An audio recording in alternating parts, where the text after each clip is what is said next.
নমস্কার বন্ধুরা, স্ত্রীর রান্নাঘরে সকলকে অনেক অনেক স্বাগত জানিয়ে আজকে ভিডিওটি শুরু করছি। আজকে ভোরেও পুকুরে জাল হয়েছিল আর যা মাছ উঠেছিল সেগুলি বাজারে গেছে, আর বাড়িতে খাওয়ার জন্য এই একটা রুই মাছ রেখেছে। আর যেহেতু একটা ট্যাংরা মাছ আর একটা কই মাছ ছিল, সেটি আর বাজারে যায়নি, সেটিও আজকে রান্না হবে। আজকে এই জ্যান্ত মাছ দিয়ে সবজি দিয়ে একটি ঝোল বানাবো। প্রথমে এই রুই মাছটা ভালো করে মা কেটে দিচ্ছে, তারপর আমি ধুয়ে কেটে পরিষ্কার করে নেব। আর কই মাছটা অন্যদিন একটা সিদ্ধ বসাবো, যেহেতু একটাই মাছ আর বড় আছে, তাই কই মাছটি ভাপা করব। আর এদিকে আমি মাছগুলো ধুয়ে নেওয়ার পর 5 পিস মাছ হয়েছে আর একটা ট্যাংরা মাছ। মাছগুলি প্রথমে নুন হলুদ মাখিয়ে নেব। আর এই জ্যান্ত মাছ দিয়ে যে কোনো সবজি ঝোল খেতে ভীষণ ভালো হয়, তাই আজকে এই জ্যান্ত মাছ দিয়ে সবজি দিয়ে ঝোল বানাবো। মাছের মধ্যে নুন আর হলুদের গুঁড়ো খুব ভালো করে মিশিয়ে নেব। মাছের মধ্যে হলুদ আর নুন ভালো করে মেশানো হয়ে গেলে সবজিগুলি কেটে নেব।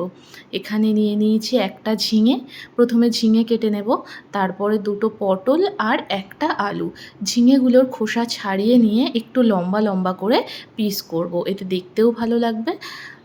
ঝিঙের খোসা ছাড়ানো হয়ে গেলে পটলগুলিরও খোসা ছাড়িয়ে নেব, তারপর আলুর খোসা ছাড়িয়ে নেব, নিয়ে পিস করে নেব।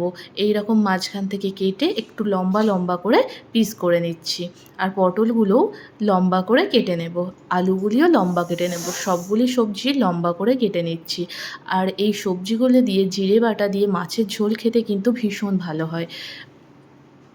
সবগুলি সবজি কাটা হয়ে গেলে খুব ভালো করে ধুয়ে নিয়ে আসবো। তারপর শিলের মধ্যে একটি মশলা করে নেব। কিছুটা পরিমাণ নিয়ে নিয়েছি পোস্ত, ওই 1 টিস্পুন মতো পোস্তটা ভালো করে বেটে নেব। আর এছাড়া নিয়ে নেব জিরে, এখানে আমি হাফ চামচ মতো জিরে দিয়েছি। জিরেটিও একদম মিহি করে বেটে নেব। এছাড়া আর তেমন কোনো মশলাই লাগছে না, জিরেগুলি একদম মিহি করে বেটে নেব। আর জিরে বাটা হয়ে গেলে মশলাটি তুলে নেব। আর দেখবেন যে কোনো জ্যান্ত মাছ কিন্তু এই জিরে বাটা দিয়ে খেতে ভীষণ ভালো হয়। মশলা বাটা হয়ে গেছে, এবার উনুন ধরিয়ে নেব। তারপর কড়াইটি খুব ভালো করে গরম করে নেব। কড়াই ভালো করে গরম হয়ে গেলে তারপর তাতে সর্ষের তেল দিয়ে দেব। তেল গরম হয়ে যাওয়ার পর একে একে নুন হলুদ মিশিয়ে রাখা মাছগুলি তেলের মধ্যে দিয়ে দেব। আর মাছগুলি খুব ভালো করে ভেজে নেব। মাছের মাথাটা আগেই দিয়েছি, কারণ মাছের মাথাটা একটু বেশি ভালো করে ভাজবো। আর সবগুলি মাছই একসাথে দিয়ে একদম লাল করে মাছগুলি ভেজে নেব। আপনারাও বাড়িতে এই রেসিপিটি একবার বানাতে পারেন, কারণ জ্যান্ত মাছ দিয়ে যে কোনো ঝোল কিন্তু খেতে ভীষণ ভালো হয়। দেখুন মাছগুলি এইরকম লাল করে ভেজে নিয়েছি, এবার তুলে নেব।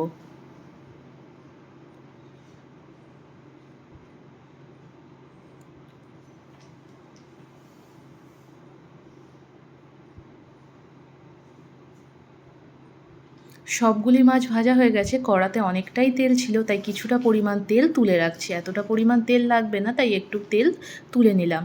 তারপর ওই তেলের মধ্যেই কেটে রাখা আলুগুলি দিয়ে দেব। আলুগুলি দিয়ে একটু ভেজে নেব।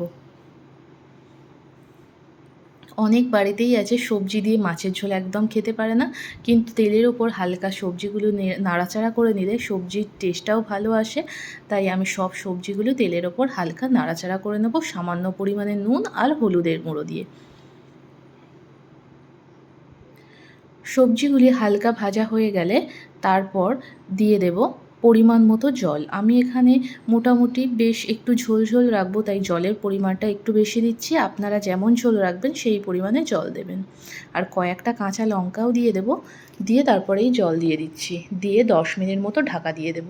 10 মিনিট পর ঢাকাটি খুলব। সবজিগুলি মোটামুটি সবগুলি সিদ্ধ হয়ে গেছে। এবার মাছের ঝোলটি সাঁতাল দিয়ে দেব। আর এই মাছের ঝোলটি সাঁতাল দিয়ে দিলে কিন্তু অন্য রকমই টেস্ট হয়। তাই সবজিগুলো নামিয়ে নেব, নিয়ে কড়াটা পরিষ্কার করে নেব। নিয়ে কড়াইয়ের মধ্যে দুটো শুকনো লঙ্কা মাঝখান থেকে কেটে দেব, আর দিয়ে দেব 5 ফোড়ন। শুকনো খোলায় একটু নাড়াচাড়া করে নিয়ে তারপর যে তেলটা তুলে রেখেছিলাম তার থেকে কিছুটা পরিমাণ তেল দিয়ে দেব। আর তারপরে দিয়ে দেব জিরে বাটা, দিয়ে কয়েক মিনিট একটু নাড়াচাড়া করে নেব। যখন জিরের সুন্দর একটি গন্ধ ছাড়বে তখন মাছের ঝোলটি দিয়ে দেব।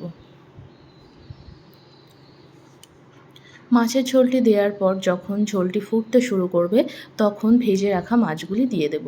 মাছগুলি দেওয়ার পর আরও 5 থেকে 7 মিনিট মতো ফুটিয়ে নেব। আর সাঁতাল দেওয়ার পর উনুনের আঁচটি কমিয়ে ফুটিয়ে নিলে কিন্তু টেস্টটা ভীষণ ভালো আসে। আর তারপরে দিয়ে দেব পোস্ত বাটা, দিয়ে 5-7 মিনিট মতো ফুটিয়ে নিয়ে নামিয়ে নেব। তাহলেই তৈরি হয়ে যাবে জ্যান্ত মাছের ঝোল। আপনারা অবশ্যই এই রেসিপিটা একবার বাড়িতে ট্রাই করতে পারেন। আর ভিডিওটি কেমন লাগলো অবশ্যই কমেন্ট করে জানাবেন।